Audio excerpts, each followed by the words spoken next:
ফিরে এলাম বিরতির পর, নজর রাখবো পরবর্তী সংবাদে।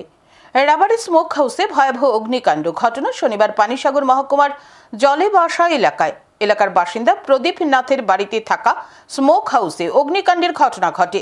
দমকল বাহিনীর দুটি ইঞ্জিনের প্রচেষ্টায় নিয়ন্ত্রণে আসে আগুন। ক্ষয়ক্ষতির পরিমাণ লক্ষাধিক টাকা। দমকল বাহিনীর কর্মীরা কি বলছে শুনে নিন।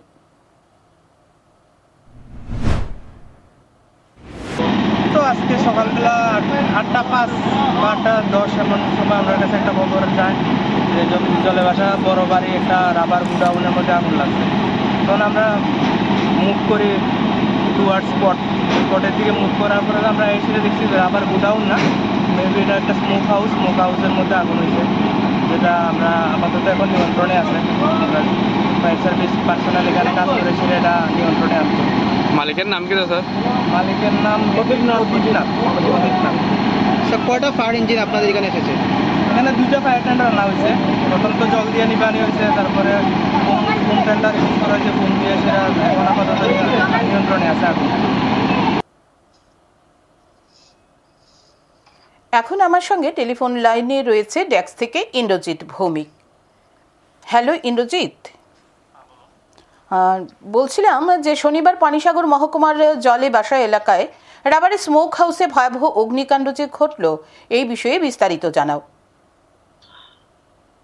আমরা যদি স্মোক হাউসের কথা আসতে হয়, প্রথমত আমাদের জানতে হবে যে রাবার প্রসেসিং যে বিষয়টা থাকে, রাবার প্রসেসিং এ সাধারণত প্রথমে টেপার গাছ কাটে, নাইফের সাহায্যে গাছ কাটার পরে দুপুর নাগাদ সেই ল্যাটেক্স সংগ্রহ করে নিয়ে আসে তাদের যে মেশিন থাকে, মেশিনে সেখানে প্রথমত এগুলোকে প্রসেসিং করে ট্রেতে বসানো হয়, সিটের আকারে বসানো হয় এবং পরবর্তী সময় মেশিনে সেগুলোকে প্রসেসিং করে সিটে পরিণত করা হয়।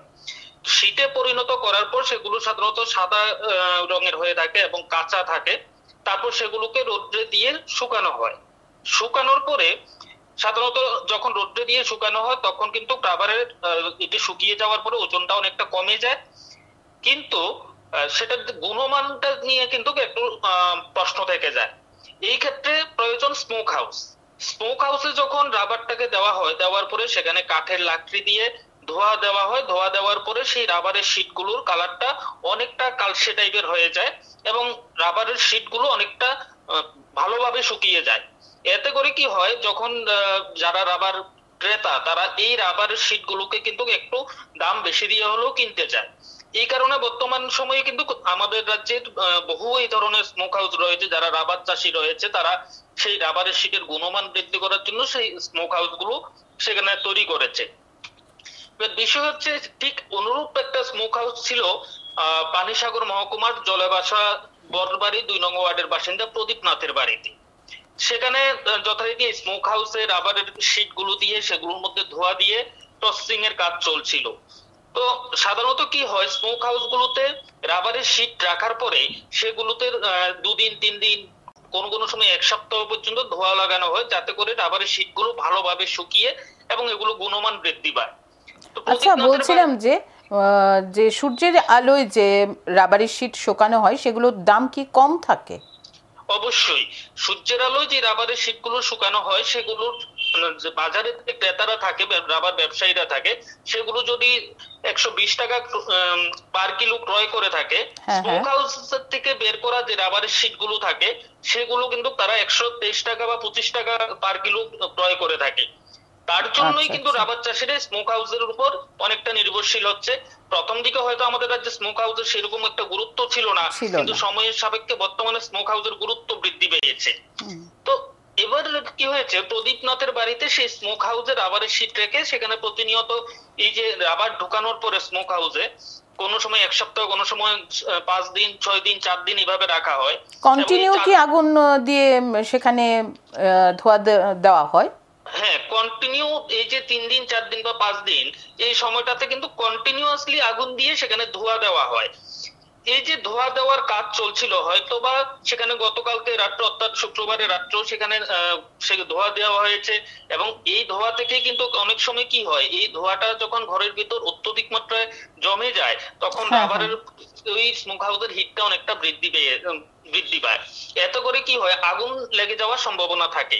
ধারণা করা হচ্ছে প্রদীপ নাথের বাড়িতে থাকা স্মোক হাউসও এই ধরনের ঘটনাই ঘটেছে, যে টানা সেখানে হয়তো ধোঁয়া দেওয়া হচ্ছিল, যার কারণে স্মোক হাউসের হিটটা অনেকটা বেড়ে গিয়েছিল এবং সেই হিট থেকে কিন্তু অগ্নি সংযোগ ঘটার ফলে সাধারণত রাবারে যখনই আগুন লাগে সেটা কিন্তু দ্রুত ছড়িয়ে পড়ে, যার কারণে সেখানে স্মোক হাউসে এই হিট হয়ে যাওয়ার কারণে আগুন লেগেছে এবং মুহূর্তের মধ্যে আগুন পুরো স্মোক হাউসে ছড়িয়ে পড়েছে। আচ্ছা, একটা কথা বলছি, প্রদীপ নাথের বসত ঘর কি সেই আগুনের হাত থেকে রক্ষা পেয়েছে?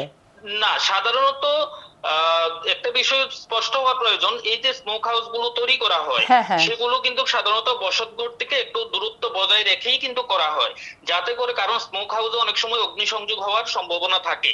তার জন্য বসতঘরের নিরাপত্তার কথা চিন্তা করে সবসময় স্মোক হাউস গুলো যতটা সম্ভব বসতঘর থেকে দূরবর্তী স্থানে নির্মাণ করা হয়ে থাকে, যাতে করে বাড়ি ঘরের কোনো ক্ষয়ক্ষতি না হয়।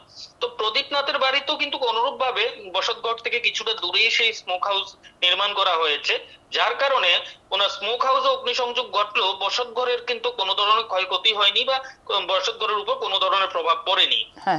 তো হয়েছে আজকে যেমন সকালবেলা ঠিক 8টা থেকে 9টা নাগাদ এই সময়ের মধ্যেই সেই অগ্নিসংযোগের ঘটনা ঘটে। তো অগ্নিসংযোগের পরে যখন অত্যধিক মাত্রা স্মোক হাউস থেকে ধোঁয়া বের হচ্ছে দেখতে পেয়ে, সাধারণত স্মোক হাউস গুলোতে কি হয়, উপরে যখন ছাদ দেওয়া হয় এবং এমন ভাবে তৈরি করা হয় যাতে সেখান থেকে ধোঁয়া সহজে বেরিয়ে যেতে না পারে, এমন ভাবেই ঘরগুলোকে তৈরি করা হয়ে থাকে। কারণ ধোঁয়া বেরিয়ে গেলে সেই ধোঁয়া কিন্তু রাবারের যে শীট গুলো স্মোক হাউসের ভিতরে থাকে সেটার মধ্যে লাগবে না ঠিকভাবে, তার জন্যই কিন্তু এইভাবে তৈরি করা হয়। তো অগ্নিসংযোগের ফলে কি হয়েছে, সেই স্মোক হাউসের যে ঘরের দরজা ছিল সেই দরজা কিছুটা পুড়ে গিয়েছিল। তারপর ঘর থেকে ধোঁয়া বেরোতে দেখে পরিবারের লোকজনদের সন্দেহ হয়, তখন তারা একটু এগিয়ে গিয়েই দেখতে পায় আগুনের লেলিহান শিখা। সাথে সাথে খবর দেওয়া হয়, সেখানে পানিসাগর ফায়ার সার্ভিসকে খবর দেওয়া হয়।